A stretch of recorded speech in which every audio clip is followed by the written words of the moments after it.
32 kilo भोजन से 800 ग्राम रक्त बनता है। 800 ग्राम रक्त से 20 ग्राम वीर्य बनता है। यदि आप रोज का 1 किलो खाते हैं तो एक बार वीर्य बहाने से आपका महीने भर का भोजन व्यर्थ जाता है। इसलिए नारायण स्मृति में कहा गया है, मरणम बिंदु पातेन जीवनम बिंदु धारणात्, अर्थात वीर्य का धारण ही जीवन है और उसका पात ही मृत्यु। किंतु हम क्या करें, लाख प्रयत्न करने के बाद भी ब्रह्मचर्य का पालन नहीं होता। आज से होगा। आज मैं आपको शास्त्रों की ब्रह्मचर्य विधि बताने वाला हूँ। साथ ही वीडियो के अंत में एक ऐसा उपाय बताऊंगा जिससे आपका ब्रह्मचर्य अवश्य टिकेगा, गारंटी के साथ। तो चलिए शुरू करते हैं ब्रह्मचर्य विधि। मनुस्मृति कहती है कि विषयों को भोगने से उसकी इच्छा समाप्त नहीं होती, बल्कि वो तो अग्नि में घी डालने जैसा काम है। तो फिर ये इच्छाएं समाप्त कैसे करें? सिर्फ बाहर बाहर से त्याग करने से कुछ नहीं होता, हमें उसे मूल से उखाड़ना होगा। कैसे? ज्ञान के द्वारा। और ज्ञान भी तभी असर करेगा जब हम ब्रह्मचर्य की विधि जान लेंगे। तो किसी भी समस्या को मूल से नष्ट करने के लिए हमें उसके जड़ में जाना होगा। आज हमारा ब्रह्मचर्य पालन न होने का कारण है आगे के गलत कार्य। जब हम किसी कार्य को करते हैं तो उसका सीधा असर मन पे पड़ता है। वो असर उसी के अंदर रहता है और उसे ही हम संस्कार कहते हैं। हर एक कार्य का हमारे मन पे एक संस्कार जम जाता है और इन्हीं संस्कारों के आधार पे हम भविष्य में भी कार्य करते हैं। तो अब हमारे द्वारा पहले गलत कार्य किए गए हैं जिसके संस्कार मन पे पड़े और उन्हीं संस्कारों के कारण हम आज और भविष्य में भी गलत ही कार्य करेंगे। तो इस समस्या का मूल है गलत संस्कार, जिसे हमें मन से डिलीट करना है, अर्थात सफाई करनी है। तो कैसे करेंगे सफाई? उसके ऊपर श्रेष्ठ और उच्चतम संस्कार डाल के हम इस सफाई को 3 चरणों में करने वाले हैं। वातावरण की सफाई, मन की सफाई और शरीर की सफाई। अगर ये तीनों हो गए तो अपने आप मन के ऊपर अच्छे संस्कार पड़ने लगेंगे और हमारा काम बन जाएगा। प्रथम है वातावरण की सफाई। सर्वप्रथम तो आप जहाँ पे अधिक समय व्यतीत करते हैं, जैसे कि रूम, ऑफिस और बाथरूम भी, इन सब जगहों से उत्तेजक तस्वीरों को हटा दे। अकेले रहने की आदत छोड़िए। कोई भी कार्य करते हो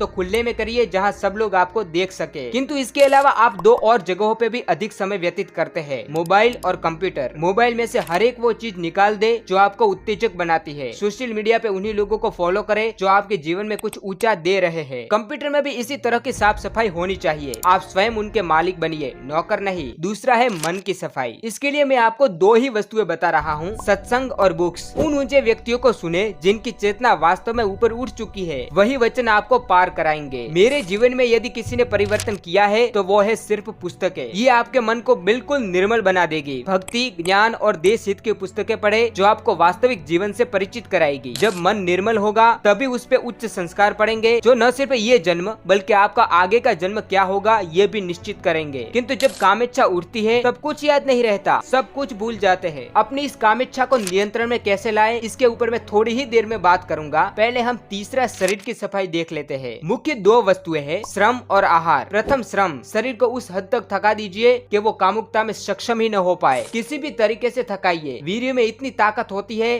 कि बिना शरीर को थकाए या फिर काम किए वो पचेगा ही नहीं। दूसरा है आहार। छांदोग्य उपनिषद कहता है, आहार शुद्ध होने से चित्त शुद्ध होता है और चित्त शुद्ध होने से भगवान का निरंतर स्मरण बना रहता है। आहार शब्द के 2 अर्थ होते हैं, सूक्ष्म और स्थूल। सूक्ष्म अर्थ है कि जो कुछ भी आहत है वही आहार है। मुख्य 5 विषय है जिन्हें हमारा मन ग्रहण करता है या यो कहिए कि उसका आहार लेता है। शब्द, स्पर्श, रूप, रस और गंध। मन जैसा सुनेगा, स्पर्श करेगा या देखेगा वैसा ही उसका निर्माण होगा। जैसे कि हम जिस प्रकार का खाना खाते हैं उसी तरह हमारे शरीर का ढांचा बनता है, वैसे ही मन जिस विषय का ग्रहण करेगा उसी तरह उसका निर्माण होगा। इसलिए न ऐसी बात सुनिए, न कोई ऐसी वस्तु को स्पर्श कीजिए और न कोई ऐसा रूप देखिए जो आपके मन को उत्तेजना दे। जिस प्रकार तीखा खाने से हमारा शरीर चंचल हो उठता है, वैसे ही ऐसी वस्तुएं देखने से मन चंचल हो उठता है, क्योंकि यही उसका आहार है। इसलिए मन को हमेशा सात्विक वस्तुएं ही दिखाइए। ये तो हुआ आहार का सूक्ष्म अर्थ। अब स्थूल अर्थ देखते हैं। सूक्ष्म अर्थ मन के लिए है और स्थूल अर्थ शरीर के लिए। शरीर को राजसिक और तामसिक पदार्थों का ग्रहण न कराए। वो न सिर्फ आपके शरीर पे बल्कि मन के ऊपर भी असर करेगा। यदि आप इन दोनों अर्थों का पालन करें तो आपका मन शीघ्र ही साफ हो जाएगा, वरना आप कितने भी टाइम टेबल बना ले कुछ भी नहीं होने वाला। याद रखिए कि ब्रह्मचर्य का पालन जीवन में कुछ नया लाने से अधिक जो है उसके त्याग से होगा। एक साथ सब कुछ नहीं हो जाएगा, किंतु जब आप बिना हारे इन चीजों को करते रहेंगे तो आप पाएंगे कि मेरे अंदर परिवर्तन हो रहा है। तो ये नियम उस समय के लिए नहीं है जब कामेच्छा जगती है, ये साधारण जीवन में परिवर्तन के लिए है। इसका पालन करके हम अपनी चेतना को काम से ऊपर उठा सकते हैं। किंतु उस समय क्या किया जाए जब कामेच्छा तीव्र हो? पहले पहल तो हम इससे अवश्य हारेंगे, किंतु इससे हमें निराश नहीं होना। मैं अपने अनुभव से आपको इसके 2 उपाय बताता हूँ, गारंटी से ये काम करते हैं। प्रथम है श्वास। जब कामेच्छा हो तब अपने श्वास को भीतर खींचने का दुस्साहस कभी न करे, वो उस इच्छा को बढ़ोतरी दे लेते हैं। आपको हो सके उतना श्वास को बाहर फेंकना है। तब तक फेंकते रहिए जब तक इच्छा शांत न हो जाए। आप पाएंगे कि कुछ समय के बाद आपके शरीर में थोड़ी कमजोरी और इच्छा शांत हो गई है। इस उपाय से आप अपने वीर्य को ऊपर उठा सकते हो और अधिक अभ्यास से इच्छा धीरे धीरे कम हो जाती है। दूसरा उपाय है नाम। एक 108 पारों वाली माला लीजिए और अपने इष्ट का मंत्र जपना शुरू करें। सिर्फ नाम नहीं, मंत्र जपिए। नाम से मन जल्दी भटकता है। पहले 8-10 मंत्र में ही आप पाएंगे कि कामुकता समाप्त हो रही है, किंतु पूरे 108 जपिए ताकि वो मूल से नष्ट हो जाए। इसमें भी प्रथम शर्त लागू पड़ती है, श्वास को बाहर फेंकना है, भीतर मत लीजिए। ये भी मेरा अनुभव है। यदि ये कुछ भी न कर सको तो आखिरी उपाय बताता हूँ, सत्संग।